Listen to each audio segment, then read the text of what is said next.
Of nature was one of piece, কি ছিল? শান্তি, পিস, গুডউইল, ঠিক আছে, সদিচ্ছা ছিল। আর মিউচুয়াল অ্যাসিস্ট্যান্স, মিউচুয়াল অ্যাসিস্ট্যান্স মানে পারস্পরিক সহযোগিতা করতো, সবাই পারস্পরিক সাহায্য করতো। অ্যান্ড প্রিজার্ভেশন, তখন মানুষ নিজেদের মধ্যে দুটো চুক্তি করলো। লকের মধ্যে কটা চুক্তি? দুটো চুক্তি। একটা নিজেদের মধ্যে চুক্তি করে একজনকে সার্বভৌম ক্ষমতা দিল, আর একটা সার্বভৌম কর্তৃত্বের সাথে চুক্তি হলো যে তুমি যদি আমাদের জীবন সম্পত্তি স্বাধীনতা রক্ষা করতে না পারো তাহলে তোমাকে কি করবো? অপসারণ করে অন্য কাউকে আবার বসাবো। তার মানে ক্ষমতাটা কাদের হাতে থেকে গেল? জনগণের হাতে।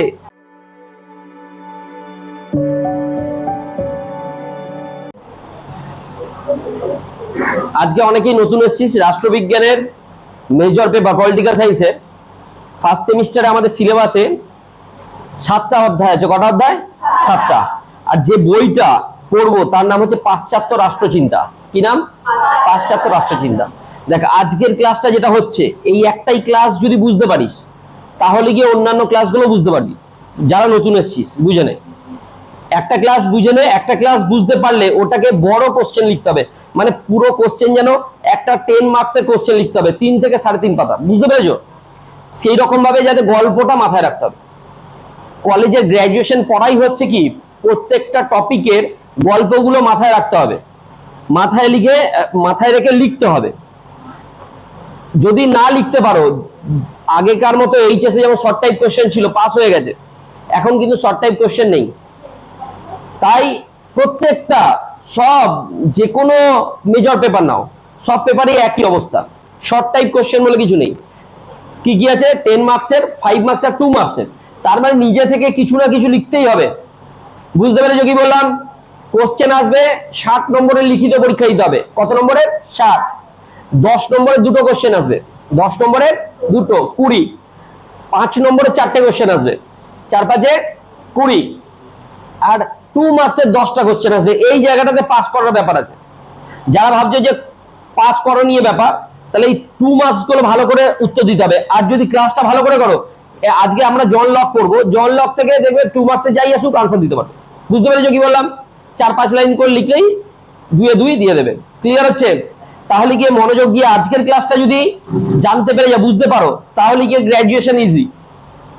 আর আজকের ক্লাসটা যদি শুধুমাত্র আই কন্ট্যাক্ট করো, মানে আমার কথাটা শুনছো আর আই কন্ট্যাক্ট করছো, যেটা এইচএসে করতে, সেরকম যদি হয়, তাহলে কি আমি আবারও বলছি, পরীক্ষার আগে মুখস্থ করে পরীক্ষায় কোনো রকম কারচুপি করে কোনো লাভ নেই। কারণ যদি গোটা বইও দিয়ে দেয়, ওই টাইমের মধ্যে শেষ করা যাবে না। পরিষ্কার করে কথা বলছি, মানে বুঝে নে যে কোনোভাবে কারুর দেখে দেখে বা কোনো কিছু দেখে লিখে পরীক্ষা শেষ করা যাবে না। এটাই হচ্ছে গ্র্যাজুয়েশন। তাই বুঝে নিজে থেকে যেটা লিখতে পারবি, লিখলে নাম্বার দেবে। ক্লিয়ার হচ্ছে কি বললাম? তাই গল্পটা মনে রাখার চেষ্টা করো। আজকে আমরা পড়বো কি? John Locke. কত নম্বর অধ্যায় আছে? 4 নম্বর। আমাদের এর আগে 3টে অধ্যায় হয়ে গেছে। টোটাল কটা অধ্যায় আছে? 7টা। গল্পের মতো বোঝার চেষ্টা কর। প্রথম যে 7টা অধ্যায় আছে, আমাদের যে বইটা পড়বো সেটার নাম কি? পাশ্চাত্য রাষ্ট্রচিন্তা। ইংলিশে কি বলবো? Western political thought. ইংলিশে ওয়েস্টার্ন পলিটিক্যাল থট। ওয়েস্টার্ন মানে পশ্চিম, বুঝতেই পারছিস। পাশ্চাত্য পলিটিক্যাল থট মানে রাষ্ট্রচিন্তা। তাহলে ওয়েস্টার্ন মানে আমরা ভারতের কথা পড়বো না, কার কথা পড়বো? ইউরোপের কাহিনী। ওয়েস্টার্ন বলতে আমরা কাদেরকে বুঝি? ইউরোপ। তো ইউরোপের কাহিনী পড়বো, যেটা তোমরা 11-এ পড়ে এসছো। 11-এ আমার কাছে যারা যারা ক্লাস করেছো, 11-এ আমি ওয়েস্টার্ন পলিটিক্যাল থট, সেই অ্যারিস্টটল, গ্রিক রাষ্ট্রচিন্তা, Aristotle, Plato, Hobbes, Locke, Rousseau, এগুলো সমস্ত কিছু গল্প বলে এসেছি। সেগুলোই এখন কি করতে হবে? বিস্তারিতভাবে লিখতে হবে, আর কিচ্ছু নয়। তাই পলিটিক্যাল সায়েন্স একদম ইজি। তাহলে আজকের আলোচনা, প্রথম আমাদের চ্যাপ্টারগুলো কি কি হয়ে গেছে? প্রথম ইউরোপের প্রাচীনকাল পড়েছি, ইউরোপের মধ্যযুগ পড়েছি, এখন শুরু হচ্ছে ইউরোপের আধুনিক যুগ। ইউরোপের প্রাচীনকালে প্রথম অধ্যায়ের নাম কি? সিলেবাস মুখস্থ রাখবে। অ্যানসিয়েন্ট গ্রিক পলিটিক্যাল থট, ওর সাথে কি আছে? বেসিক ফিচার্স, তারপরে প্লেটো জাস্টিস, তারপরে অ্যারিস্টটল স্টেট। 3টে হয়ে গেল, প্রথম অধ্যায় শেষ। তারপরে দ্বিতীয় অধ্যায় কি পড়বো আমরা? Medieval political thought, main features. তাহলে 2 নম্বর অধ্যায় ক্লিয়ার। 3 নম্বর অধ্যায় আমরা কি পড়বো? ম্যাকিয়াভেলি। ম্যাকিয়াভেলির কি কি পড়বো? রেনেসা, তারপরে ম্যাকিয়াভেলির পাওয়ার, ক্ষমতা তত্ত্ব, আর ম্যাকিয়াভেলি সেকুলারাইজেশন অফ পলিটিক্স। এই তিনটে অধ্যায় ক্লিয়ার হয়ে গেছে। ওরা প্রথম থেকে ক্লাস করছে তাই বলতে পারছে, তোমরাও পারবে এরপর থেকে ক্লাস করো। তাহলে কি আজকে কি হবে? চতুর্থ অধ্যায়। চতুর্থ অধ্যায় মানে আধুনিক যুগে আমরা প্রবেশ করছি। ম্যাকিয়াভেলি আসার পরে পোপ আর রাজার মধ্যে কি করলো? দ্বন্দ্ব মিটে গেল। ম্যাকিয়াভেলি এসে কি তত্ত্ব দিল? রাজাকে হতে হবে সিংহের মতো বলবান আর শ্রীগালের মতো চতুর। তাই সেই রাজা শাসন কার্যে পোপ কখনোই হস্তক্ষেপ করতে পারবে না।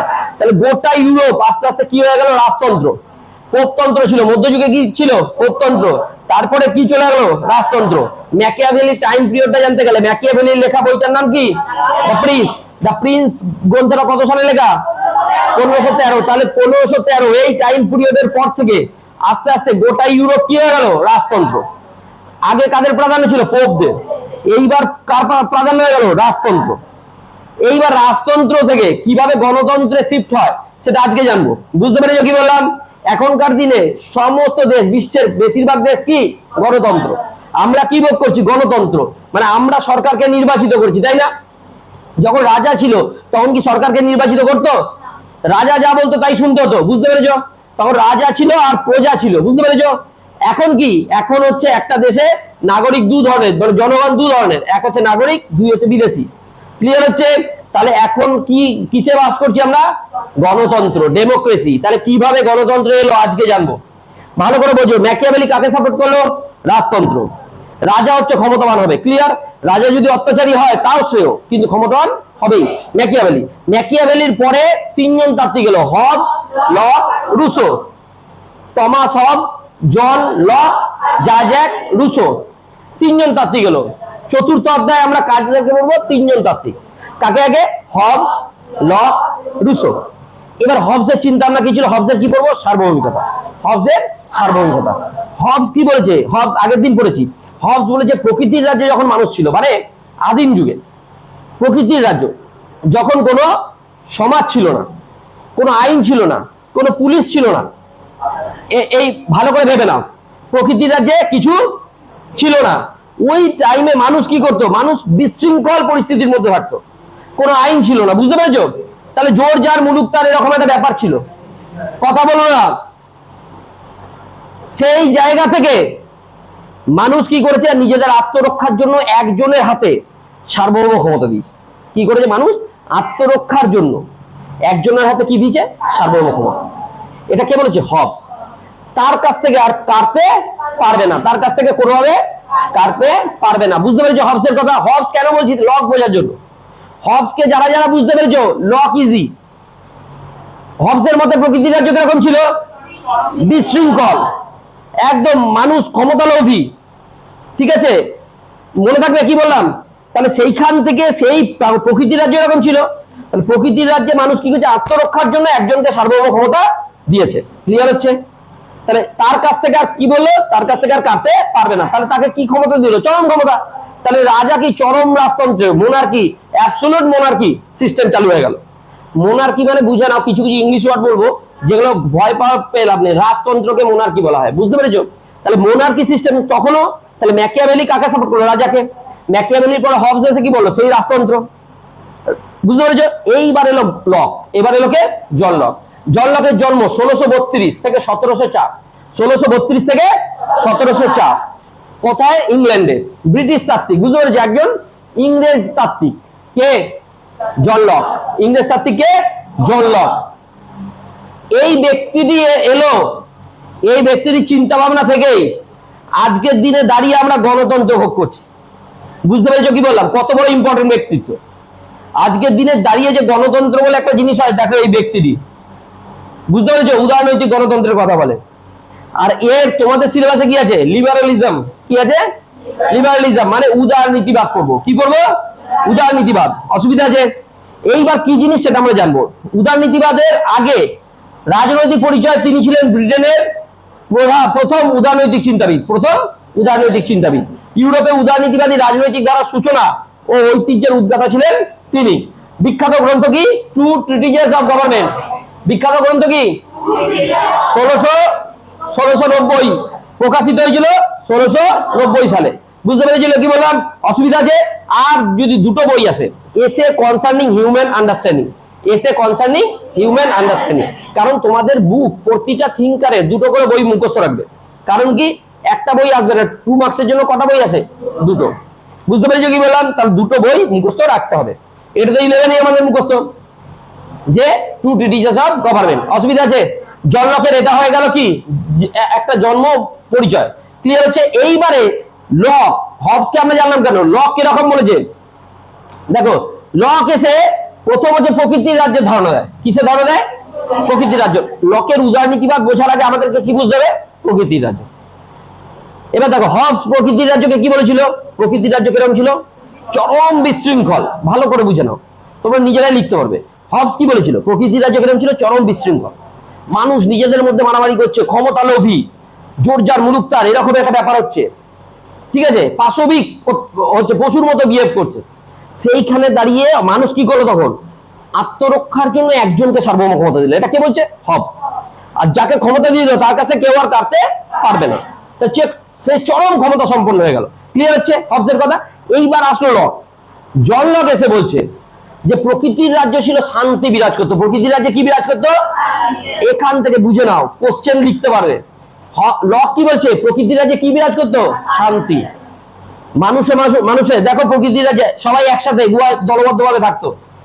বুঝতে পেরেছিল? কজন মিলে পশু শিকার করে নিয়ে আসতো, সবাই মিলে খেত। তাহলে সবার মধ্যে কি ছিল তখন? বলে যে প্রাক রাজনৈতিক অবস্থা ছিল, কিন্তু প্রাক সামাজিক নয়। প্রাক রাজনৈতিক মানে কি?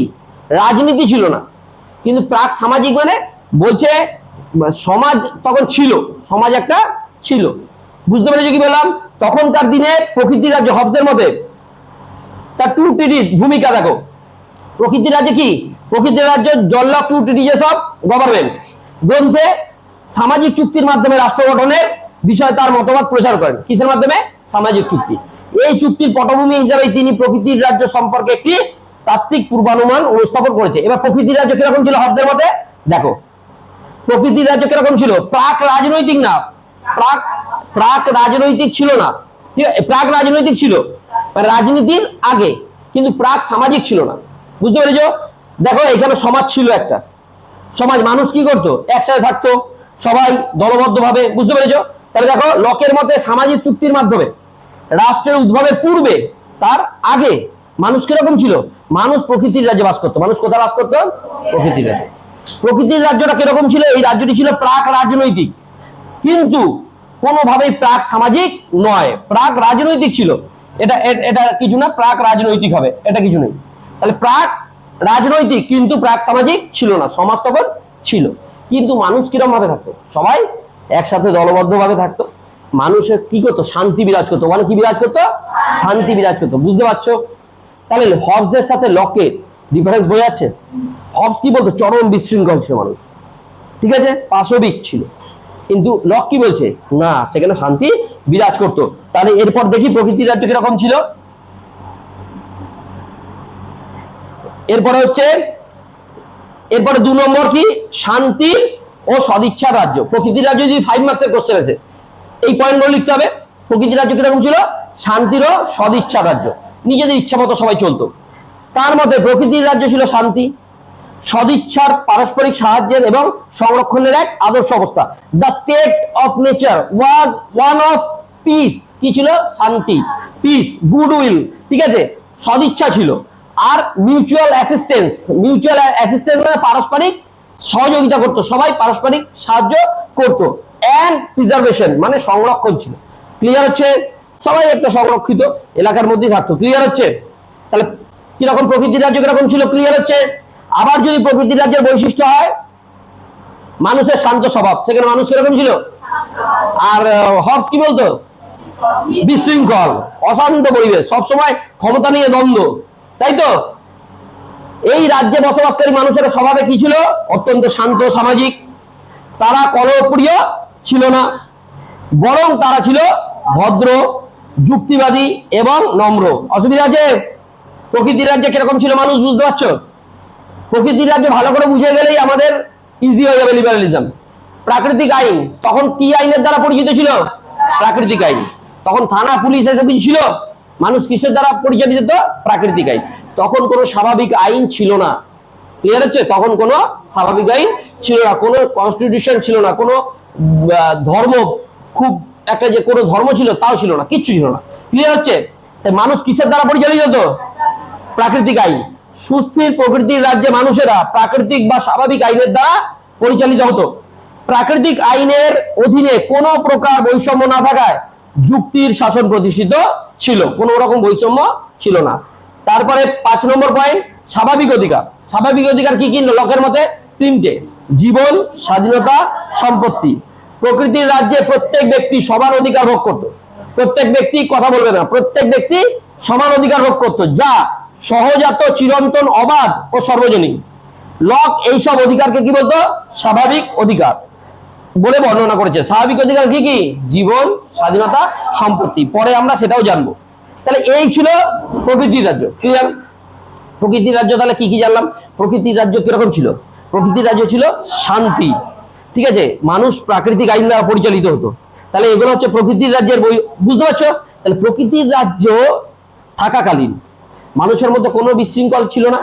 ঠিক তাদের মধ্যে এইবার গল্পটা শুরু হচ্ছে। তা প্রকৃতির রাজ্য 5 নম্বরে লেখা যাবে তো? এইবার প্রকৃতির রাজ্য যখন ছিল তখন মানুষ নিজেদের মধ্যে এইবার দেখলো যে আস্তে আস্তে ব্যক্তিগত সম্পত্তি দেখা দিল। কি দেখা দিল? ব্যক্তিগত সম্পত্তি। তখনই মানুষের মধ্যে কি শুরু হয়ে গেল? দ্বন্দ্ব, বিরোধ, এইসব কি হয়ে গেল? শুরু হয়ে গেল। এরপরেই যখন দ্বন্দ্ব, বিরোধ এইসব শুরু হলো তখনই মানুষের কি দরকার পড়লো? আবার সার্বভৌম কর্তৃত্বের। কাকে দরকার পড়লো? সার্বভৌম কর্তৃত্বের। বুঝতে পারছো? এই জায়গাটা বোঝো সবাই। প্রকৃতির রাজ্যে মানুষ কিরকম ছিল? শান্তিপ্রিয়, সবাই একসাথে থাকতো। ঠিক প্রকৃতির রাজ্য থেকে যখন মানুষ আস্তে আস্তে বিবর্তনের মধ্য দিয়ে ব্যক্তিগত সম্পত্তি, নিজেরা চাষাবাদ শুরু করলো, সমস্ত কিছু, তখনই মানুষের মধ্যে কি হলো? ব্যক্তিগত সম্পত্তি। আর তখনই মানুষের মধ্যে কি শুরু হয়ে গেল? দ্বন্দ্ব, বিরোধ, এইসব আস্তে আস্তে শুরু হলো। তখনই মানুষের কি প্রয়োজন পড়লো? একজন সার্বভৌম কর্তৃত্বের। কি জন্য প্রয়োজন হলো? একজন সার্বভৌম কর্তৃত্বের। তখন মানুষ নিজেদের মধ্যে চুক্তি করলো। মানুষ কি করলো? চুক্তি করলো। এখানে দুটো চুক্তি করলো। মানুষ নিজেদের মধ্যে কটা চুক্তি করলো? দুটো। এক হচ্ছে নিজেদের মধ্যে থেকে একজনকে সার্বভৌম কর্তৃত্ব, নিজেদের মধ্যে থেকে একজনকে সার্বভৌম ক্ষমতা দিল, যে তুমি আজ থেকে আমাদের জীবন, স্বাধীনতা, সম্পত্তি রক্ষা করবে। এই একজন ব্যক্তিকে কি দিল? সার্বভৌম ক্ষমতা দিল। সবাই মিলে চুক্তি করে তুমি আজ থেকে আমাদের লিডার। একজন ব্যক্তিকে সার্বভৌম ক্ষমতা দিল, দিয়ে বলছে তারপরে আর একটা চুক্তি করলো, যাকে ক্ষমতাটা দিল তার সাথে, যাকে ক্ষমতাটা দিল সেই ব্যক্তির সাথে, সরকার বা সেই ব্যক্তির সাথে কি করলো? আর একটা চুক্তি, সরকারি চুক্তি বলে। সে কিরকম চুক্তি করলো? বলছে যে তুমি আজ থেকে আমাদের জীবন, স্বাধীনতা, সম্পত্তি রক্ষা করবে। কি রক্ষা করবে? জীবন, স্বাধীনতা, সম্পত্তি। এই তিনটেকে লক কি বলেছে? স্বাভাবিক অধিকার। কি বলেছে? এই স্বাভাবিক অধিকারকে রক্ষা করতে হবে তোমাকে। এইবার তুমি যদি না পারো তাহলে তোমাকে কি করব? সরিয়ে অন্য কাউকে আবার বসাবো। তাহলে ক্ষমতাটা কাদের হাতে থাকলো? এই যে জনগণের হাতে। ক্ষমতাটা কাদের হাতে থাকলো? এদের হাতে। বুঝতে পেরেছো? এরা মিলে, সবাই মিলে একজনকে সার্বভৌম ক্ষমতা দিল, লিডার করলো, একটা চুক্তি, নিজেদের মধ্যে চুক্তি করে একজনকে সার্বভৌম ক্ষমতা দিল। আবার আর একটা চুক্তি করলো সার্বভৌম কর্তৃত্বের সাথে, যে তুমি যদি আমাদের জীবন, সম্পত্তি, স্বাধীনতা রক্ষা করতে না পারো তাহলে তোমাকে কি করব? অপসারণ করে দেবো, দিয়ে অন্য কাউকে আবার বসাবো। বুঝতে পেরেছো? এই যদি শুভেন্দু অধিকারী আমাদের 3000 টাকা করে না দিত, আমাদের মায়েরা কি করতো? পরের ভোট আসলে আগে গায়েব। বুঝতে পেরেছো কি বললাম? তার মানে কি ক্ষমতাটা কার হাতে থাকলো? জনগণের হাতে। ক্ষমতাটা কার হাতে থেকে গেল? তাহলে এইটাই হচ্ছে উদারনীতিবাদ। এবার ভাবো, উদারনীতিবাদ মানেটা কি? জনগণের সম্মতি, জনগণের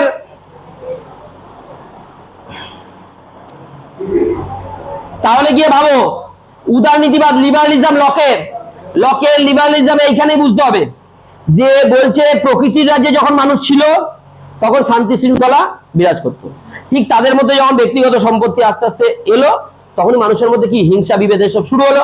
তখনই মানুষের কি প্রয়োজন পড়লো? একটা সার্বভৌম কর্তৃত্ব। তখন মানুষ নিজেদের মধ্যে দুটো চুক্তি করলো। লকের মধ্যে কটা চুক্তি? দুটো চুক্তি।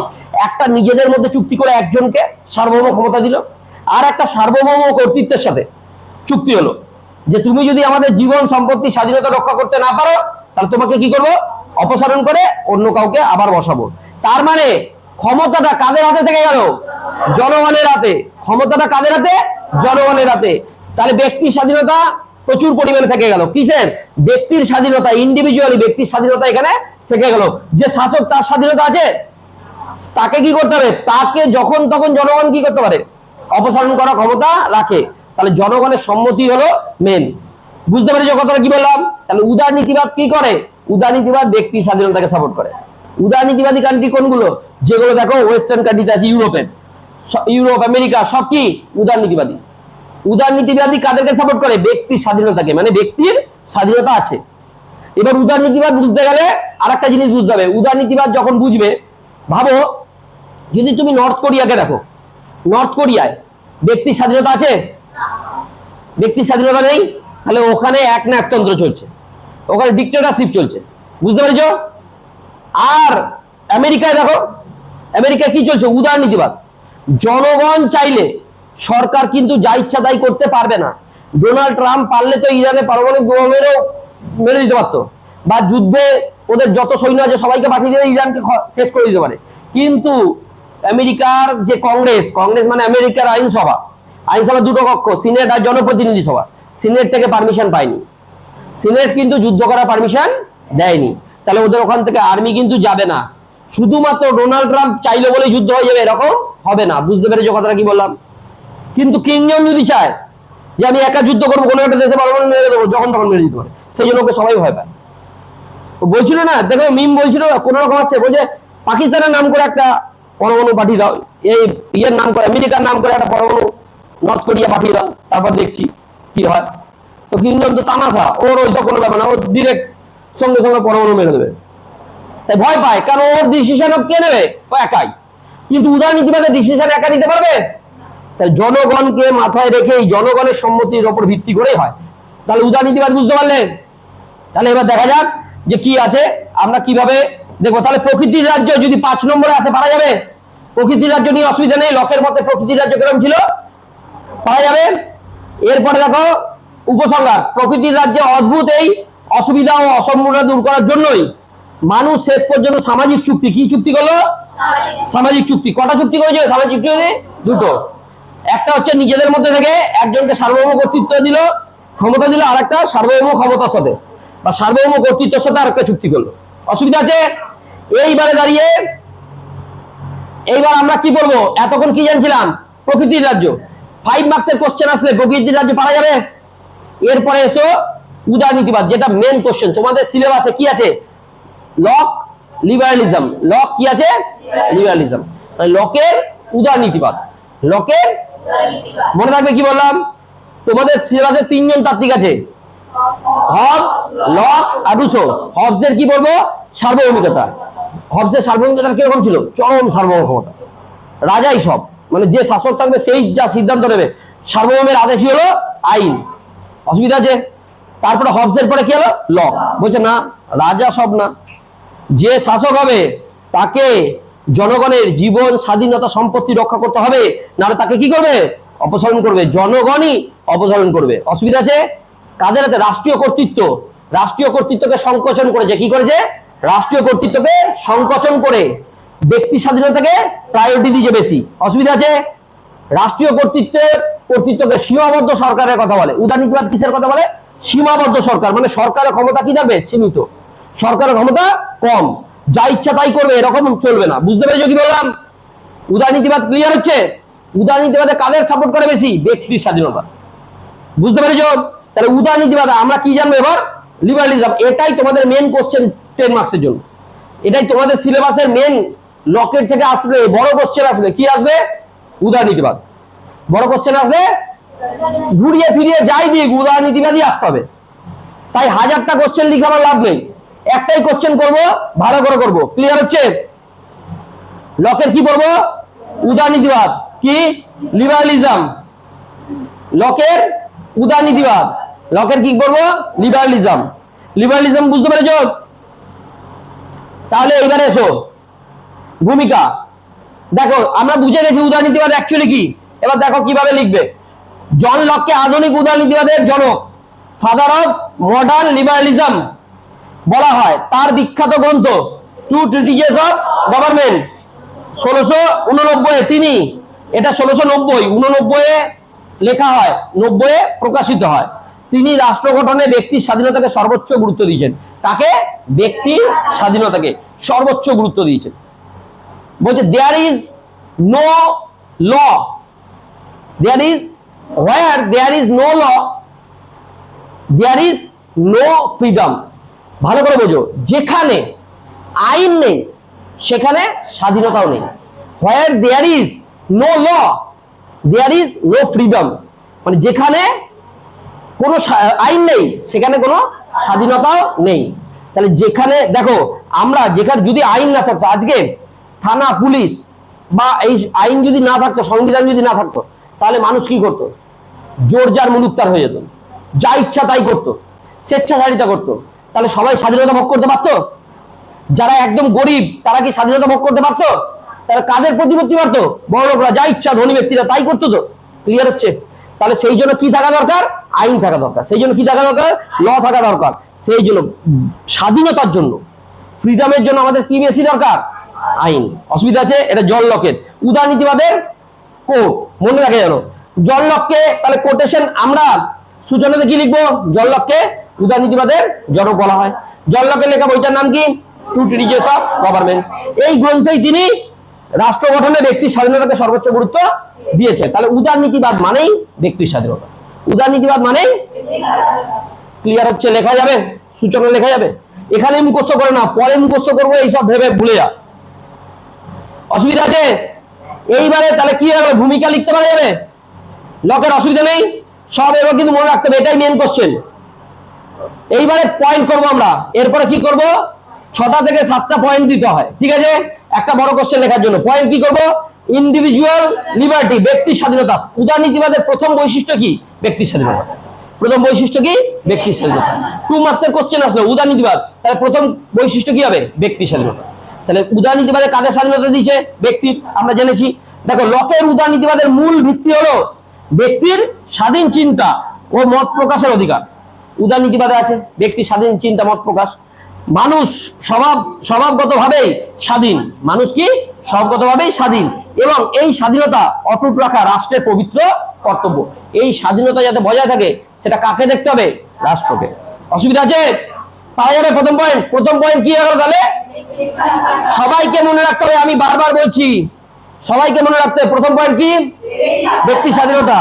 ব্যক্তির স্বাধীনতা, সবার প্রত্যেক ব্যক্তির নিজের স্বাধীন চিন্তা ও মত প্রকাশের স্বাধীনতা আছে। অসুবিধা আছে? তাই রাষ্ট্রের কর্তব্য কি? সেই স্বাধীনতাকে রক্ষা করতে হবে, সেই স্বাধীনতাকে রক্ষা করতে হবে। 2 নম্বর পয়েন্ট, লিমিটেড গভর্নমেন্ট, সীমাবদ্ধ শাসন ব্যবস্থা। তাহলে ব্যক্তির স্বাধীনতা যেখানে বেশি সেখানে কার ক্ষমতা কম? সরকারের। দেখো একটার সাথে একটা জড়িয়ে, যেখানে ব্যক্তির স্বাধীনতা যে রাষ্ট্রে বেশি সেই রাষ্ট্রে রাষ্ট্রের ক্ষমতা কি? কম। আর যেখানে রাষ্ট্রের ক্ষমতা বেশি সেখানে ব্যক্তির স্বাধীনতা কম। আবার উদাহরণ নিয়ে নাও নর্থ কোরিয়া। নর্থ কোরিয়া রাষ্ট্রের ক্ষমতা বিশাল, রাষ্ট্র যা বলবে তাই শুনতে হবে। তাহলে সেখানে ব্যক্তির স্বাধীনতা আছে? একদম ন্যূনতম। আর যেখানে ব্যক্তির স্বাধীনতা বেশি সেখানে রাষ্ট্রের ক্ষমতা কি? কম। উদারনীতিবাদী দেশগুলোতে ব্রিটেনের প্রধানমন্ত্রীকে চেঞ্জ করে দিয়েছিল। প্রধানমন্ত্রী ছাড় দিয়েছে, গ্যাসে ছাড়, পেট্রোলে ছাড়, সব জায়গাতে ছাড় দিয়েছে, বলছে প্রধানমন্ত্রী চেঞ্জ। ছাড় দেওয়ার জন্য চেঞ্জ করে দিয়েছে, আমাদের ছাড় দেওয়ার জন্য হচ্ছে মুখ্যমন্ত্রী, আর ওখানে ছাড় দেওয়ার জন্য চেঞ্জ হয়ে গেছে। কারণ কি? ছাড় দিতে গিয়ে দেখছে জিডিপি লো হয়ে যাচ্ছে, আর ওখানে এডুকেটেড সবাই, জিডিপি লো হয়ে যাচ্ছে। জিডিপি যখন লো হচ্ছে তাহলে কি করা যায়? এ তো সাংবাদিকরা সব সমালোচনা আরম্ভ করে দিচ্ছে। জনগণ বলছে না না, এরকম প্রধানমন্ত্রী লাগবে না, আমাদের ছাড় দিতে গিয়ে জিডিপি লো হয়ে যাচ্ছে, আমরা বিশ্বে ওয়ার্ল্ডে আমরা কম ইয়েতে চলে আসছি। এই ওখানে শিক্ষিত, বুঝতে পেরেছো কথাটা কি বললাম? আর আমাদের এখানে ভর্তুকি দিলে তাহলে ভর্তুকি না দিলে বিপদ। এবার 3000 টাকা এবার আস্তে আস্তে বাড়বে, 3.5, 4, 5 এরকম। বুঝতে পেরেছো? এডুকেশন নেই, শিক্ষা নেই, কিছু নেই, চাকরি নেই, কিছু হচ্ছে না। সব থেকে বড় কথা এডুকেশন সিস্টেম নেই, ইনফ্রাস্ট্রাকচার নেই। ওখানে এডুকেশনে আমাদের যে বাজেট হয় সরকারের, এডুকেশনে একদম কম, মিনিমাম বাজেট। এডুকেশন যদি ঠিক না থাকে একটা দেশের, তাহলে গিয়ে সব জলাঞ্জলি চলে যাবে। আমাদের এই পড়াশোনার যে অবস্থা, ভালো করে তৈরি কর। তোদেরকে 10 বছর 12 বছর পড়াশোনা করেছিস, 12 বছর তোদেরকে এইটুকু শেখাতে পারেনি যে কিরকম পড়তে হয়। প্রত্যেকে নিজেকে, ইনক্লুডিং মি, আমি বলছি, জানি নি 12 বছর পড়াশোনা করে নিয়েছি, কলেজে উঠে আমিও জানতাম না পড়াশোনা অ্যাকচুয়ালি কিভাবে করতে হয়, সেটাই জানতাম না। এখানে কোথাও হয় না, কোনো সরকারি স্কুলে হয় না, বাজে পড়াশোনা হয় প্রত্যেকটা জায়গায়। আমি বারবার বলে দিচ্ছি, আমি গ্যারেন্টি দিয়ে বলছি, এটা কোনো সরকারি স্কুলে ঠিকঠাক করে পড়াশোনা হয় না। চাকরি পেয়ে যাওয়ার পরে, আজকে আমি যদি চাকরি পেতে পড়ানো ভুলে যেতাম, চাকরি পেয়ে যাওয়ার পরে সবাই সংসার সামলায়, পড়ায় না কেউ। ব্যতিক্রমী টিচার আছে, কিন্তু বাস্তব কথা বলছি এটা, যে ওই স্কুলে টাইম পাস করতে হবে। আর বাবা মাও ছেলেদের কেন পাঠাচ্ছে স্কুলে, ওই টাইমটা ঠিকঠাক করে রান্না বান্না যাতে করতে পারে, এইটা বাস্তব কথা। তাহলে সেই জায়গাটাকে আমাদের ভাবতে হবে যে আমাদের এডুকেশন সিস্টেমটা ঠিক করতে হবে। এইখানে উদারনীতিবাদী কান্ট্রিগুলোতে সব হয়, আগে এডুকেশনে বেশি বেশি প্রায়োরিটি দেয়। একটা শিশু যখন, আমাদের ভিত কি, ইয়াং জেনারেশনই তো ভিত, যারা শিক্ষার্থী, আমরা কিছু একটা করবো তবেই তো দেশের উন্নতি হবে। তাহলে এডুকেশন সিস্টেমই যদি আমাদের 12টা বেজে থাকে, তাহলে আমাদের উন্নতি করতে হবে, এটা বুঝতে হবে। তার দেশের উন্নতি কিভাবে হবে? মানুষ যদি উন্নত না হয়, আমাদের যে ব্রেনটা সেটাই যদি কার্যকরী না হয়, আর আমাদের 12 বছর কিছুই জানা হয়নি, সবাই নিজেকে নিজে কোশ্চেন করবে। আমি পরিষ্কার করে বলছি, 12 বছর পরে সবাই একটা করে, যারা যারা এই ভিডিওটা দেখছি আমি তাদেরকেও বলছি, প্রত্যেকে নিজেকে কোশ্চেন, আর খুব ভালো করে কোশ্চেন। 12 বছর, আমাদের 17 বছর বয়স হয়ে গেছে, মিনিমাম 17 বছর বয়স হয়ে গেছে। 17 বছর বয়সে আমি কি শিখেছি যার জন্য আমি কিছু করতে পারবো? প্রত্যেকে নিজেকে কোশ্চেন করবে, এত 12 বছর পড়াশোনা করে আমি কি শিখেছি যেটার মাধ্যমে কিছু করতে পারবো? দেখবে সবার কাছে কোশ্চেন আসবে, কিছুই জানি না আমরা। তাহলে এখন থেকে আস্তে আস্তে শুরু করতে হবে শিক্ষা, প্রত্যেককে বলছি। কিন্তু যদি না ভাবিস যে কিছু একটা করতে হবে লাইফে, তাহলে এখন থেকে সময় আছে। সরকার যা করছে, এডুকেশন সিস্টেম যা আছে, নিজেদেরকে ডেভেলপ করার জন্য ভালো করে ওয়েস্টার্ন কান্ট্রিগুলোকে ফলো কর, ভালো করে দেখ ওখানে তোদের এজের ছেলেপিলেগুলো কি করছে, তাহলে বুঝতে পারবি। আমাদের ওয়েস্টার্ন কান্ট্রিতে যেতাম না, দিল্লি মুম্বাইয়েরও ছেলেপিলে খুব ভালো এডুকেশন, ওয়েস্ট বেঙ্গলেই আরো জঘন্যতম, চেন্নাই সাউথের এডুকেশন সিস্টেম ভালো। তো ওদেরকে ওখানে পড়ানো হয়, নিজেকে চিন্তা ভাবনা করা শেখানো হয়। তোদেরকে আমি গ্যারেন্টি দিয়ে বলছি, ভালো করে দেখ, আজকে ক্লাস করছিস লকের উদারনীতিবাদ, যদি তোদেরকে এখনই তুমি কোশ্চেন করি ম্যাক্সিমাম জনকে উদারনীতিবাদ কি বলতে পারবি দুবাই, তোরা দেখ নিজের মধ্যে কোশ্চেন কর, ম্যাক্সিমাম জন এখানে আমি বলছি, তোর মধ্যে ভাববি কি করে বলবো উদারনীতিবাদ? কারণ পয়সা নিয়ে পড়তে এসছিস তো এখানে, টাকা দিয়েছিস, যখন মাইনে দিচ্ছিস, আমি যেটা জানতে চাইছি সেটা জানবো না। আর ওয়েস্টার্ন কান্ট্রিতে কি হয়, স্কুলে যেটা পড়ানো হয়, কলেজে যেটা পড়ানো হয়, বাইরে কোনো প্রাইভেট টিউটর নেই। প্রাইভেট টিউটরকে ডাক্তারের অ্যাপয়েন্টমেন্টের মতো দিতে হবে। প্রাইভেট টিউটর, ওই স্কুলে যে টিচার থাকবে সে আলাদা করে কি দেবে, অ্যাপয়েন্টমেন্ট দেবে, যে এই দিন তুমি আসবা। ছাত্র কিরকম ভাবে যাবে জানিস, ওখানে তো এরকম থিওরিটিক্যাল কোশ্চেনই নেই, এইরকম বেসিক কোশ্চেন দেবে না, উদারনীতিবাদ সম্পর্কে যা জানো লেখো, এরকম দেবে না। সিলেবাসও লিবারালিজম আছে, কোশ্চেন আসবে উদারনীতিবাদ সম্পর্কে লেখো, তোর তো লিখেই দিবি আমি যেটা পড়াচ্ছি। আর ওদের ওখানে কি বলতো, উদারনীতিবাদ। ওখানে উদারনীতিবাদটা কোনটা ভালো, উদারনীতিবাদ না হবসের মতো, যেটা বলেছে হবসের সার্বভৌমিকতা, এই দুটোর মধ্যে ডিফারেন্স। হবসের প্রকৃতিরাজ্য, লকের প্রকৃতিরাজ্যের মধ্যে ডিফারেন্স নিজের ভাষায় লেখো, আর বর্তমান পরিস্থিতিকে মিলিয়ে। তাহলে এবার নে, তোকে কি করতে হবে, সবাইকে চিন্তা ভাবনা করতে হবে, সবাইকে কি করতে হবে, চিন্তা ভাবনা, যে অ্যাকচুয়াল উদারনীতিবাদটা কি, না হলে লিখতে পারবি না। সবসময় বর্তমান যে পার্সপেক্টিভ সেটা জানতে চাইবে প্রত্যেকটা কোশ্চেনে, তাহলে কি বিস্ময় সূচক ভাবতে হবে। ওখানে যে স্যারের কাছে নিয়ে যাবে, কটা বই জানিস, এরকম বই, বিভিন্ন রাইটারের বই নিয়ে যাবে, যেগুলো যেগুলো বুঝতে পারেনি সেগুলো সেই দিনে টাকা পেমেন্ট করবে, সেই দিনে বুঝে একবার আসবে। নিজেরা পড়া শুরু কর। আমি বলছি গ্র্যাজুয়েশন করাটা কোনো ব্যাপার না, গ্র্যাজুয়েশন করতে করতে লাইফে সাকসেসফুল হয়ে যাবি, কিন্তু কি করতে হবে, একটু মাথায় চিন্তা ভাবনা শুরু কর প্রত্যেকে। শুধু চিন্তা ভাবনা খেলা বা অন্য কিছুতে আমরা যেটা চিন্তা ভাবনা করি সেটা একটু এডুকেশনের চিন্তা ভাবনা কর, তাহলে কথা বলতে শিখে যাবি। আর কথা বলতেছি, কমিউনিকেশন স্কিল জানা মানে সব গোটা দুনিয়া তোর কাছে চলে আসবে। কমিউনিকেশন স্কিল যদি সবাই শিখতে পারিস, গোটা দুনিয়া হাতের মুঠোয়, এটুকু আমি বলে রাখছি। তাই প্রত্যেকে এই দিয়ে কনসেন্ট্রেট করো। শোনো, দুটো, প্রথম পয়েন্ট কি, ব্যক্তি স্বাধীনতা। উদারনীতিবাদের প্রথম হচ্ছে ব্যক্তি স্বাধীনতা, দ্বিতীয় পয়েন্ট কি হয়ে গেল, সীমাবদ্ধ সরকার, সীমাবদ্ধ শাসন ব্যবস্থা। সীমাবদ্ধ সরকার মানে কি? ব্যক্তি স্বাধীনতা যেখানে বেশি, সরকারের ক্ষমতা কি কম। তাহলে দেখো, সরকারের ক্ষমতা অসীম নয়, অসীম নয়, বরং এটি একটি লিমিটেড গভর্নমেন্ট। এটি কি? Limited government. সরকার জনগণের অধিকার রক্ষায় ব্যর্থ হলে, সরকার জনগণের যদি অধিকার রক্ষায় ব্যর্থ হয়, সরকার যদি আমাদের জীবন স্বাধীনতা সম্পত্তি রক্ষা করতে না পারে, এই যে নিটের পেপার লিক হলো, এটা কার ব্যর্থতা? সরকারের ব্যর্থতা। তাহলে সবাই কি চাইছে? যন্তর মন্তর কি চাইছে? যে আমাদের মন্ত্রী ইস্তফা চাই, পারেনি। তাহলে পারেনি কেন? তাহলে সেখানে দাঁড়িয়ে কি চাইছে? সরকার জনগণের অধিকার রক্ষায় ব্যর্থ হলে, সরকার জনগণের অধিকার রক্ষায় ব্যর্থ হলে জনগণের সরকার পরিবর্তনের বা রাইট অফ রেজিস্ট প্রয়োগের অধিকার রয়েছে। ভালো করে ভাবো, জনগণের কি অধিকার রয়েছে? সরকারকে পরিবর্তন করতে পারবে। ওটা কোথায় আছে? উদারনীতিবাদী দেশগুলোতে। আমাদের ভারত উদারনীতিবাদী নয়, এখন মিক্সড চলছে ভারতে, সমাজতন্ত্র। ভারত হচ্ছে সমাজতান্ত্রিক দেশ, উদারনীতিবাদী নয়। তাহলে যদি উদারনীতিবাদী হতো, তাহলে আজকে মন্ত্রীকে ইস্তফা সঙ্গে সঙ্গে, যেদিন এরকম গণঅভ্যুত্থান হচ্ছে সেদিনই ইস্তফা দিতে হতো। বুঝতে পেরেছো কথাটা কি বললাম? তাহলে সেই জায়গাটা মনে রাখতে হবে। তাহলে উদারনীতিবাদী কি বুঝতে পারছো? তাহলে প্রথম পয়েন্ট কি? ব্যক্তি স্বাধীনতা। দ্বিতীয় পয়েন্ট, সীমাবদ্ধ শাসন ব্যবস্থা লিখতে পারো, সরকার লিখতে পারো। যদি সীমাবদ্ধ সরকারের 5 নম্বর একটা কোশ্চেন আছে, এখান থেকে লেখা যাবে। ক্লিয়ার হচ্ছে? দুটো উদারনীতিবাদ। তাহলে ভূমিকা কি লিখবো? জন লকের উদারনীতিবাদ। ভাবো, সবাই মাথায় একটু ভাবো, উদারনীতিবাদ ভূমিকা কি লিখবো? যে জন লক হচ্ছে উদারনীতিবাদের জনক। তাহলে father of liberalism John Locke. John লকের লেখা বইটার নাম কি? Two treatises of government. দেখো, কোশ্চেন করবে আর লিখবে, মুখস্থ এমনি হয়ে যাবে।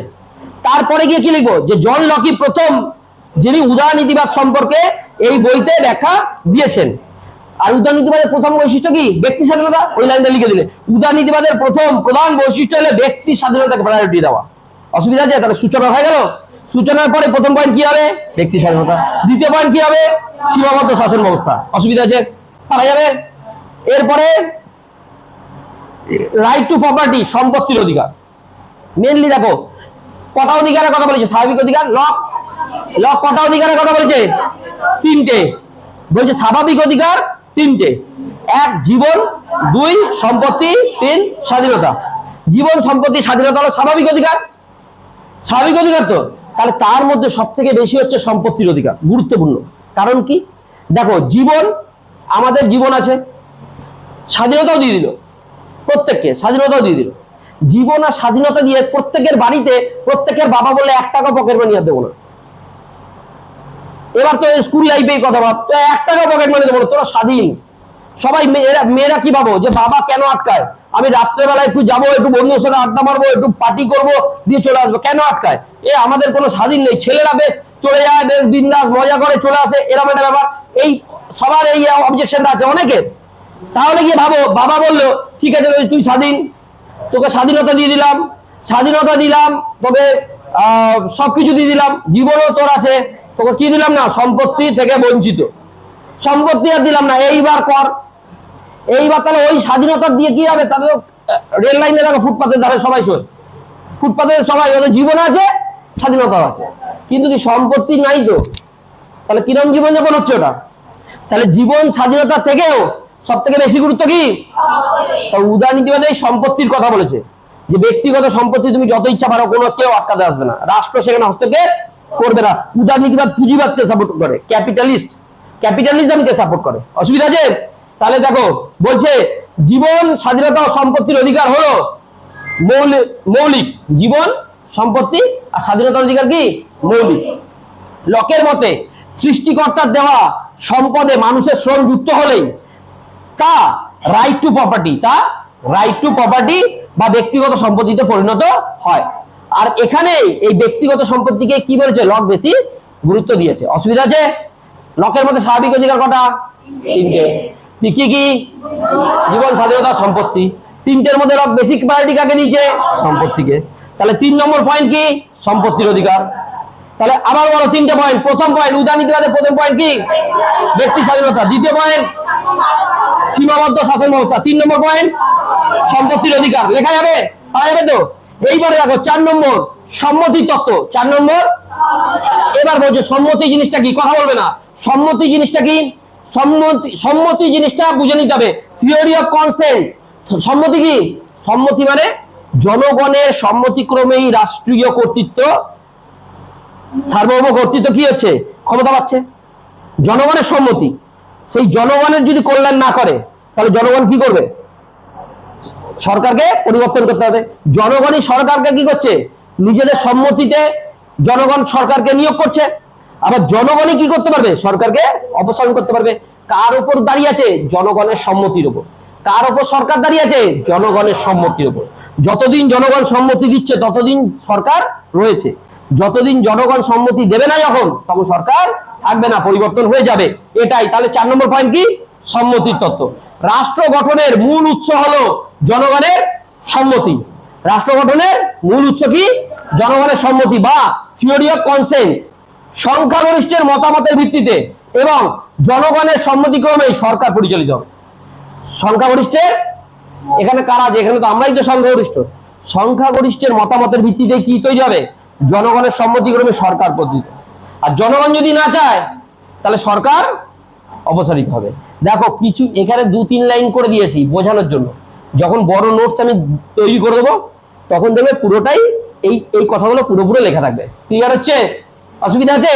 এগুলো মুখস্থ লাগবে, ওই কথাগুলো এমনি আসবে।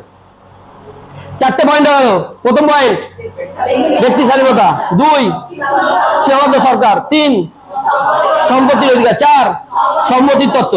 অসুবিধা আছে? তারপরে গিয়ে হচ্ছে বলছে সর্বাত্মক ক্ষমতার বিরোধিতা, অপোজিশন টু অ্যাবসলিউট পাওয়ার। ভালো করে বোঝো, মানে বলছে অ্যাবসলিউট যে ক্ষমতা আছে সরকারের সেটাকে কি করবে, সেটাকে কি করছে, সর্বাত্মক ক্ষমতার বিরোধিতা করবে। কারোর যদি ক্ষমতা বিশাল থাকে তার কি করবে, বিরোধিতা। সর্বাত্মক ক্ষমতা কে প্রদান করে, ওই যে বললাম নর্থ কোরিয়া কিংডম, সর্বাত্মক ক্ষমতা। সর্বাত্মক ক্ষমতা আমাদের এখানে চলবে? সর্বাত্মক ক্ষমতা চলবে? চলবে না। সর্বাত্মক ক্ষমতা দেখাতে গেলেই তাহলে আমরা কি করব, সবাই মিলে অপসারণ করে দেবো। তাহলে দেখো লক সমাজ ও রাষ্ট্র, লক কি বলেছে, সমাজ ও রাষ্ট্রে যে কোনো ধরনের কর্তৃত্ববাদী বা একনায়কতন্ত্রের তীব্র বিরোধিতা। একনায়কতন্ত্রের, আর আমি একনায়কতন্ত্র কাকে দিয়ে বুঝিয়েছি, কিংডম, মনে আছে তো? তাহলে একনায়কতন্ত্রের তীব্র বিরোধিতা করেন। রাষ্ট্রের একমাত্র লক্ষ্য হলো জনগণের কল্যাণ নিশ্চিত করা। রাষ্ট্রের একমাত্র লক্ষ্য হলো কি, জনগণের কল্যাণ নিশ্চিত করা। এইবারে যখন মেন পয়েন্ট হবে তখন কি বলবো, জনগণের কল্যাণ যদি রাষ্ট্র না করতে পারে তাহলে সরকারকে কি করবো, অপসারিত করে দেবো। লেখা যাবে, 2-4 লাইন তো বাড়ানো যাবে। অসুবিধা আছে? তাহলে 5 নম্বর পয়েন্ট কি, সর্বাত্মক ক্ষমতার বিরোধিতা। সর্বাত্মক ক্ষমতার বিরোধিতা, অ্যাবসলিউট পাওয়ার থাকা যাবে না। তাহলে 5টা বৈশিষ্ট্য হলো। প্রথম বৈশিষ্ট্য কি, ব্যক্তি স্বাধীনতা। 2 সীমাবদ্ধ শাসন ব্যবস্থা। 3 সম্পত্তির তত্ত্ব। 4 সম্মতির তত্ত্ব। 5 সর্বাত্মক ক্ষমতার বিরোধিতা। সর্বাত্মক ক্ষমতার বিরোধিতা। অসুবিধা আছে? এইবারে 6 ধর্মীয় সহিষ্ণুতা। ধর্মীয় সহিষ্ণুতা বলছে তার a letter concerning toleration, a letter concerning toleration গ্রন্থে, এটা আর একটা গ্রন্থ, তিনি বলেছেন রাষ্ট্রকে ধর্মের ব্যাপারে নিরপেক্ষ হতে হবে। রাষ্ট্রকে যেন সব ধর্মের সমান অধিকার থাকে, ওই সব ধর্ম নিরপেক্ষ, ধর্মের প্রতি সহিষ্ণু হতে হবে। ওই একটাই ধর্ম থাকবে এরকম করলে হবে না। ব্যক্তির স্বাধীনতা আছে, প্রত্যেকটা ব্যক্তির কি থাকবে, স্বাধীনতা থাকবে, যে যার ধর্ম যাতে পালন করতে পারে। অসুবিধা আছে? তা বলছে রাষ্ট্রকে ধর্মের ব্যাপারে নিরপেক্ষ হতে হবে এবং ভিন্ন মতের প্রতি টলারেশন বা সহনশীল হতে হবে। টলারেশন বা সহনশীল হতে হবে। অসুবিধা আছে? বিভিন্ন মত থাকতে পারে, যখন ব্যক্তি স্বাধীনতা থাকবে সেখানে কি হবে, সবাই তো মতামত দিতে পারবে। অসুবিধা আছে? তাহলে সেখানে সবার মতের গুরুত্ব দিতে হবে। ক্লিয়ার হচ্ছে? তাহলে 6 নম্বর কি, 6 নম্বর হচ্ছে ধর্মীয় সহিষ্ণুতা। 6 নম্বর কি, ধর্মীয় সহিষ্ণুতা। এবার আবার বলে 1 নম্বর ব্যক্তি স্বাধীনতা। 2 হচ্ছে সীমাবদ্ধ শাসন ব্যবস্থা। 3 সম্পত্তির তত্ত্ব। 4 সম্মতির তত্ত্ব। 5 সর্বাত্মক ক্ষমতার বিরোধিতা। 6 ধর্মীয় সহিষ্ণুতা। অসুবিধা আছে? পারা যাবে? 6টা পয়েন্ট। 6টা পয়েন্টের পরে 7 নম্বর হচ্ছে একদম আমরা বলেছি প্রাকৃতিক অবস্থা বা অধিকার। প্রাকৃতিক অবস্থা আগেই পড়েছি। প্রাকৃতিক অবস্থা, স্টেট অফ নেচার। লকের মতো স্টেট অফ নেচারে কি ছিল, শান্তি ও সহযোগিতা। এটা আগেই পড়েছি। মানুষ জন্মগতভাবে জীবন ও স্বাধীনতার মতো কিছু ন্যাচারাল রাইটস ভোগ করে। জীবন ও স্বাধীনতার মতো কি করে? কিছু ন্যাচারাল রাইটস ভোগ করে। এটাই কি? State of nature. State of nature. অসুবিধা যে প্রাকৃতিক অবস্থা, প্রাকৃতিক অধিকার। ক্লিয়ার হয়ে গেল? 7 নম্বর দিয়ে আমাদের কি হয়ে গেল? পয়েন্ট, বৈশিষ্ট্য শেষ। এবার কি করব? এবারে লকে কি করব? সমালোচনা। প্রত্যেকটা 10 নম্বর লেখার এটাই হচ্ছে নিয়ম। এতক্ষণ যা বললাম, এবার এগুলোর কি করব? কেউ কেউ বিরোধিতা করেছে, কেউ তো অ্যাবসলিউট ঠিকঠাক কথা বলবে না, প্রত্যেকটারই দুটো অ্যাঙ্গেল থাকবে। তাহলে সমালোচনা কি? সমালোচনা আসো। সমালোচনা লিমিটেড টলারেশন, সীমিত সহিষ্ণুতা। সহিষ্ণুতা কি বলেছে? সীমিত হবে, তাই তো? কিরকম? লক ধর্মীয় সহিষ্ণুতার কথা বললেও রোমান ক্যাথলিক এবং রাষ্ট্রবিরোধী গোলামির প্রতি তিনি একেবারেই সহনশীল ছিলেন না। রাষ্ট্রবিরোধী গোলামি, রাষ্ট্রবিরোধী গোলামি মানে ধর্মীয় ব্যক্তিরা, ক্যাথলিক যারা ছিল, ধর্মীয় ব্যক্তি রাষ্ট্রের বিরুদ্ধে কথা বলতো, রাষ্ট্রের বিরুদ্ধে কথা বলতো, আর একটা গোড়া টাইপের ছিল, বুঝতে পেরেছো? সেটার প্রতি কিন্তু একেবারেই সহনশীল ছিলেন না। মানে লক কিন্তু বলেছিল রাষ্ট্রের বিরুদ্ধে বেশি কথা বলা যাবে না।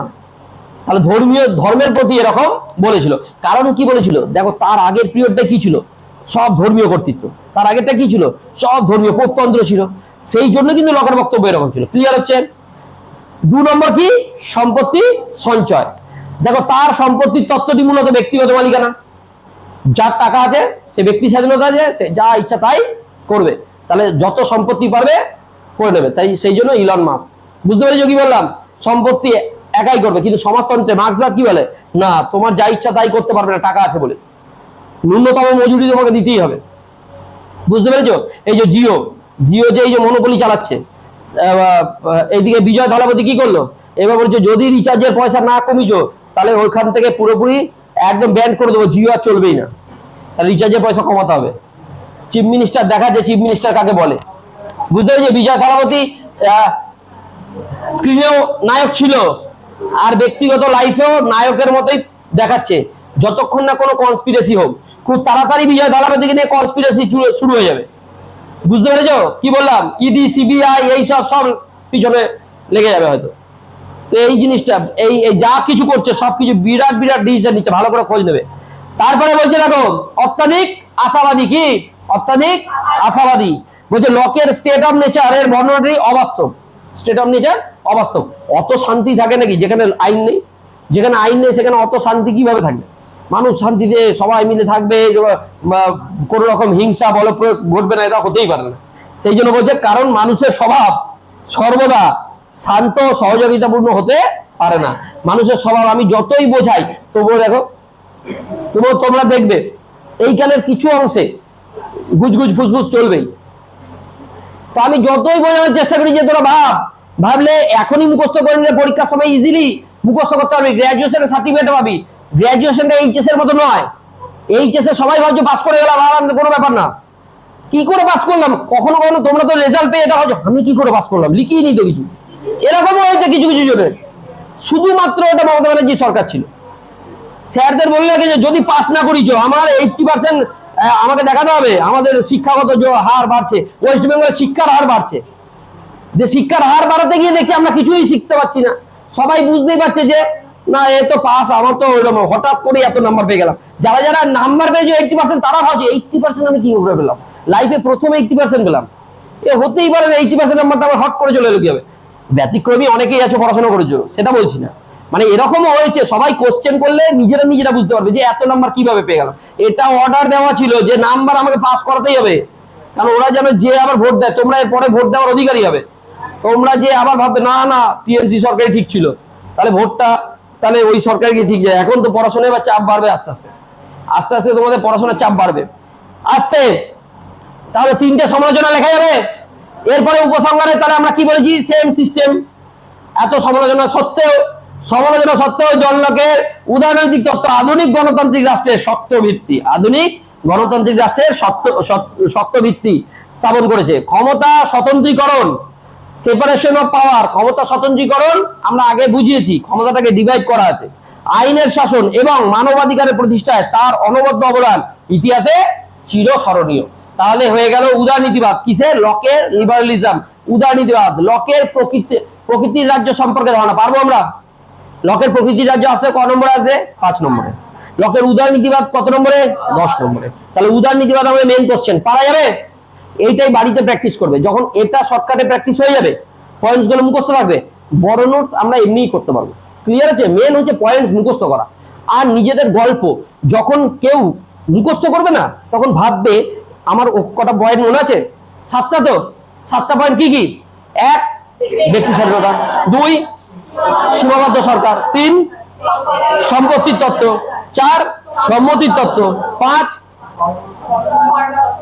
সর্বাত্মক ক্ষমতার বিরোধিতা, সর্বাত্মক ক্ষমতার বিরোধিতা, 5 6 ধর্মীয় সহিষ্ণুতা, 7 প্রাকৃতিক প্রকৃতির রাজ্য ও প্রাকৃতিক অধিকার। অসুবিধা আছে?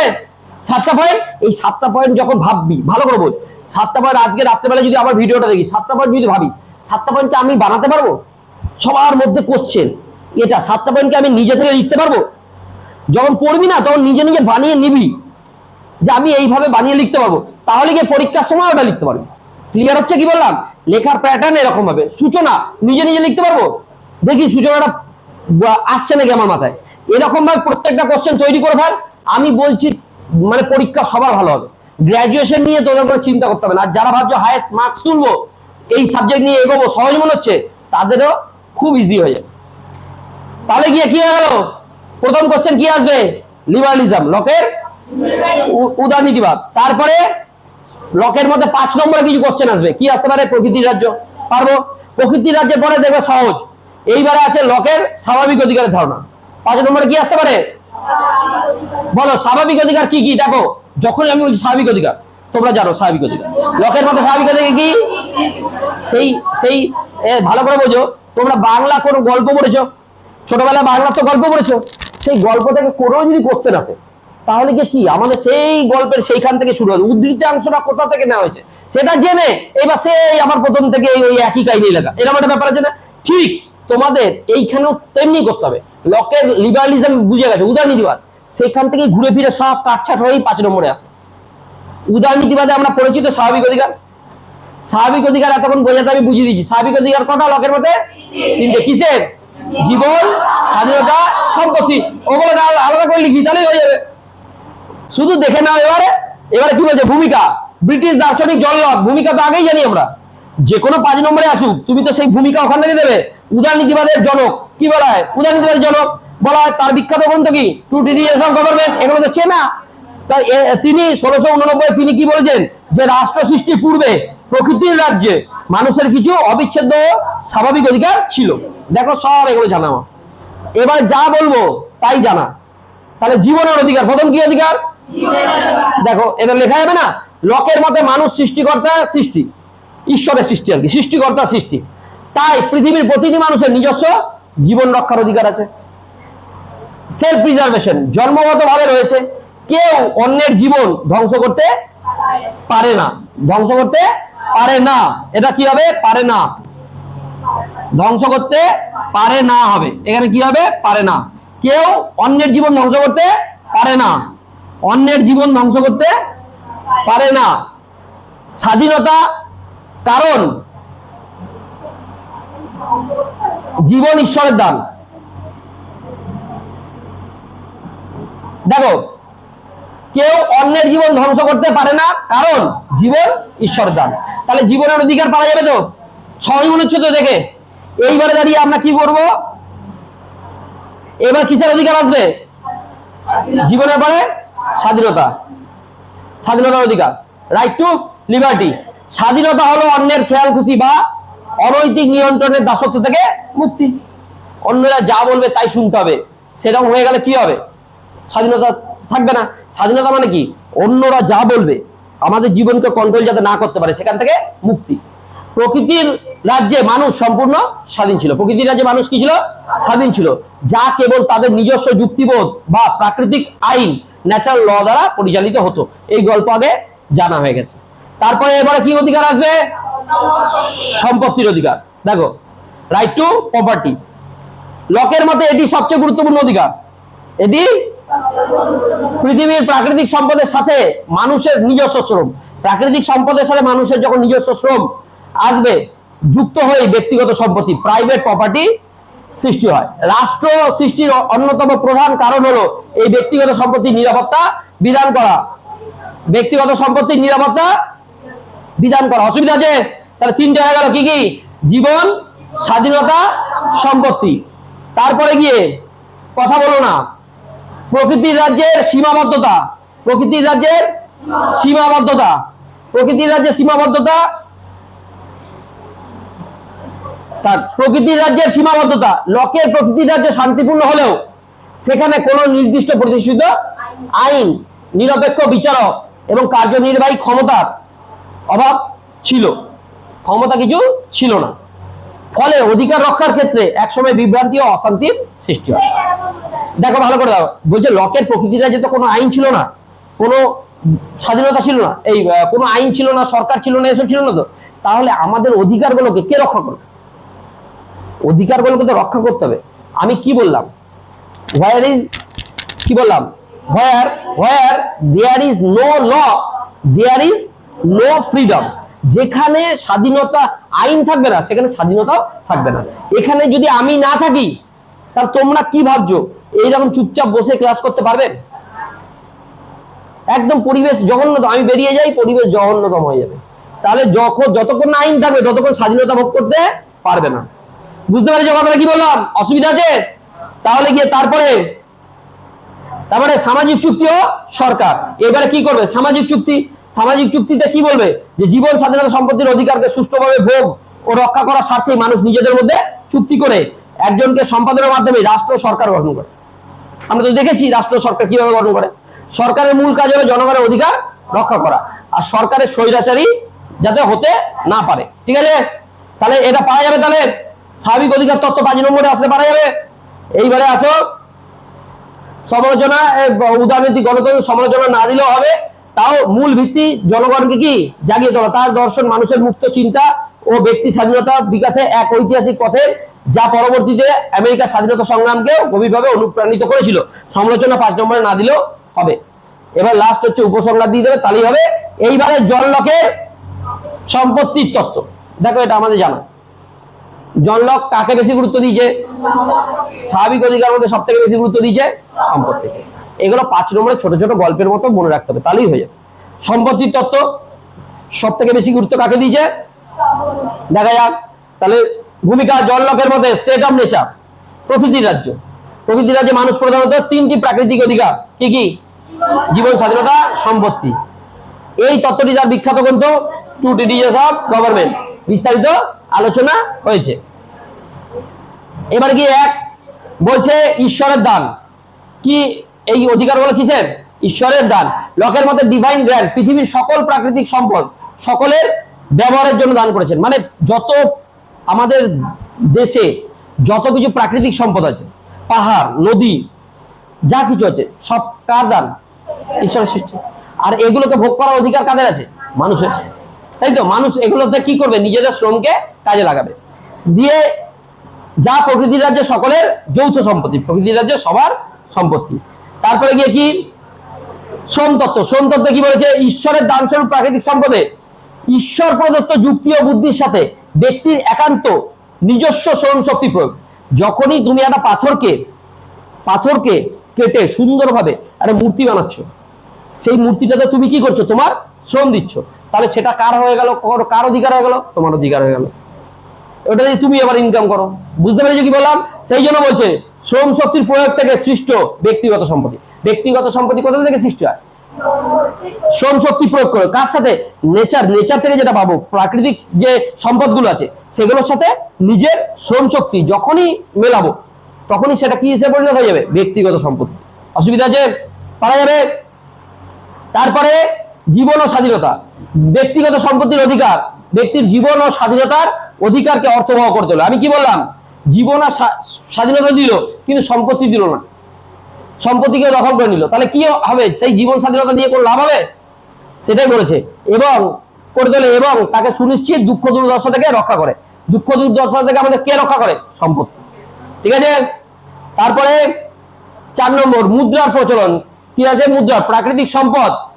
বলছে ইন্ট্রোডাকশন অফ মানি। মুদ্রা প্রচলনকে প্রাকৃতিক সম্পদের লৌহ থেকে মানুষ মুদ্রা তৈরি করেছে। প্রথমে লোহা থেকে, তারপর তামা থেকে, এইভাবে আমাদের মুদ্রা তৈরি হয়েছে। অথবা সেই মুদ্রা দিয়ে অন্যান্য সম্পদ আদান প্রদান করে ব্যক্তিগত মালিকানার বিস্তার হয়েছে। এইভাবেই সম্পত্তির তত্ত্ব আমাদের। ব্যক্তিগত সম্পত্তি কি? রাষ্ট্রের সৃষ্টি। ব্যক্তিগত সম্পত্তির নিরাপত্তা সহ রাষ্ট্র কেন সৃষ্টি হয়েছে? ব্যক্তিগত সম্পত্তিকে নিরাপত্তা প্রদান করতে। আমি কি বললাম? ব্যক্তিগত সম্পত্তি যখনই আসলো মানুষের মধ্যে কি শুরু হয়ে গেল? ভয়, বিভেদ। তখনই মানুষ কি করলো? নিজের মধ্যে চুক্তি করলো। চুক্তি করে কি করলো? সরকার তৈরি করলো। তাহলেই তো রাষ্ট্র। বুঝতে পেরেছো কি বললাম? তাহলে কি বলছে? ব্যক্তিগত সম্পত্তির নিরাপত্তা সহ অন্যান্য স্বাভাবিক অধিকারকে রক্ষা করার জন্য চুক্তির মাধ্যমে মানুষ প্রকৃতির রাজ্য ত্যাগ করে রাষ্ট্র সরকার গড়ে তুলেছে। রাষ্ট্র সরকার কেন গড়ে তুলেছে? নিজেদের সম্পত্তিকে বাঁচানোর জন্য। বুঝতে পেরেছো? অসুবিধা আছে? পারা যাচ্ছে তাহলে সম্পত্তি তত্ত্ব? এবার হচ্ছে সমালোচকদের মতে যা সম্পত্তি বলে দাবি করা হয় তা আদতে জোরপূর্বক দখল করে নেওয়া সম্পদ অথবা ক্রিটিসিজমের নামমাত্র পরিশ্রম। কি নামমাত্র পরিশ্রম? বিনিময়ে পাওয়া যায়। শুধু নামমাত্র পরিশ্রম, এটা সমালোচনা করেছে। এরপরে চলে আসে উপসংহার। সমস্ত সমালোচনা সত্ত্বেও জন লকের সম্পত্তির অধিকারের তত্ত্বই আধুনিক মুক্ত চিন্তা ও মানবাধিকারের ঐতিহাসিক ভিত্তি, তাই তাকে ফাদার অফ লিবারালিজম বলা হয়। এইবার এই চ্যাপ্টারে কিছু 2 মার্কসের কোশ্চেন আসতে পারে, কিন্তু কোশ্চেন গুলো দেখবে তোমরা আনসার দিতে পারবে। লকের লেখা দুটো গ্রন্থ পাওয়া যাবে? কোশ্চেন আসলে পাওয়া যাবে তো? আবার দেখি, টু ট্রিটিজেস অফ গভর্নমেন্ট কার লেখা, কবে প্রকাশিত? এই 1689 রচনা, 1690 প্রকাশনা। দুটোই লিখতে পারবে যদি অসুবিধা আছে। 1690 লেখা যায়, অসুবিধা আছে? তার পাওয়া যাচ্ছে তো কোশ্চেন গুলো। এরপরে বলো, লকের মতে স্বাভাবিক অধিকার অর্থ কি? পাওয়া যাবে। স্বাভাবিক অধিকার 3টে, কি কি? জীবন, সম্পত্তি, স্বাধীনতা। লেখা যাবে 2 মার্কসের। তারপরে গিয়ে জন লককে অনুসরণ করে যে কোনো 2টি স্বাভাবিক অধিকার উল্লেখ করো। পারবে। 2024 সালে এসছে কোশ্চেন। লকের মধ্যে প্রধান 3টে স্বাভাবিক অধিকার কি কি? জীবন, স্বাধীনতা, সম্পত্তি। তাহলে পাওয়া যাবে। দুটো নিয়ে একটু একটু করে লিখে দিলে অসুবিধা কি আছে? 2 পাওয়া যাবে। পারা যাচ্ছে তো? পুরো চ্যাপ্টার পড়ে কি মনে হচ্ছে? লক 2টি চুক্তির কথা বলেছিল। কি কি? প্রথম চুক্তি বেসামরিক চুক্তি, মানে নিজেদের মধ্যে থেকে একজনকে সার্বভৌম কর্তৃত্ব ঠিক করলো। আর একটা সরকার বা রাষ্ট্র, সরকারকে তৈরি করলো, সরকারের সাথে চুক্তি। আমাদের জীবন, সম্পত্তি, স্বাধীনতা রক্ষা করতে না পারলে অন্য কাউকে। অসুবিধা আছে? তারপরে সামাজিক চুক্তি আর সরকারি চুক্তি। সামাজিক চুক্তি কাদের মধ্যে? জনগণের নিজেদের মধ্যে, ফলাফল সমাজ সৃষ্টি। আর সরকারি চুক্তি সমাজ ও শাসকের মধ্যে, ফলাফল কি? সরকারের সৃষ্টি। অসুবিধা আছে? পারা যাবে। এই দ্বৈত চুক্তির মাধ্যমে লক স্বৈরাচারী রাজতন্ত্রের অবসান ঘটিয়েছিল। রাজতন্ত্র কি করেছিল? অবসান। হবস কি বলেছিল? রাজাকে চরম ক্ষমতা দিয়ে। আর লক এসে কি বললো? না, রাজার ক্ষমতা থাকবে না। কার? ব্যক্তিদের। ব্যক্তি স্বাধীন গণতন্ত্র, ডেমোক্রেসির কথা বলে, উদারনৈতিক গণতন্ত্র। না এলে আজকে আমরা গণতন্ত্র করতেই পারতাম না এরকম ভাবে সরকার চেঞ্জ। লকের রাষ্ট্রচিন্তার 2টি উদারনীতিবাদী উপাদান চিহ্নিত করো। কি কি? সম্মতিভিত্তিক সরকার, সীমিত রাষ্ট্র ক্ষমতা। সম্মতিভিত্তিক, আমরা সম্মতি দিচ্ছি তারপরে তো সরকার তৈরি হচ্ছে। আর তাহলে সীমিত রাষ্ট্র ক্ষমতা, তাহলে কি হচ্ছে? সীমিত। লকের উদারনীতিবাদী রাষ্ট্র তৈরি হচ্ছে। পারা যাবে? আর নেই, এখানেই শেষ। তাহলে গিয়ে কি মনে হচ্ছে? লক পারা যাবে তো? লকের আমরা কি কি জানলাম? প্রথম কোশ্চেন হচ্ছে উদারনীতিবাদ। প্রথম কি জানলাম? মেন কোশ্চেন লকের লিবারালিজম। ভালো করে বুঝতে পেরেছি। লিবারালিজমকে বুঝতে গেলে আগে প্রকৃতির রাজ্য জানতে হবে। আগে প্রকৃতির রাজ্য। প্রকৃতির রাজ্যের পরেই মানুষ কি করেছে? চুক্তির মাধ্যমে 2টো চুক্তি করেছে। সব জানলাম, একটা সামাজিক চুক্তি, একটা সরকারি চুক্তি। বুঝতে পারলে তো? চুক্তির মাধ্যমেই মানুষ কি করলো? সার্বভৌম কর্তৃত্বকে ঠিক করলো। এইবারে আমাদের কি হয়ে গেল? লকের উদারনীতিবাদ, যেখানে ব্যক্তি স্বাধীনতা। উদারনীতিবাদের বলো 7টা বৈশিষ্ট্য কি কি? প্রথম 1 নম্বর ব্যক্তি স্বাধীনতা, 2 সীমাবদ্ধ শাসন ব্যবস্থা, 3 সম্পত্তির অধিকার, 4 সম্মতির তত্ত্ব, 5 সর্বাত্মক ক্ষমতার বিরোধিতা, 6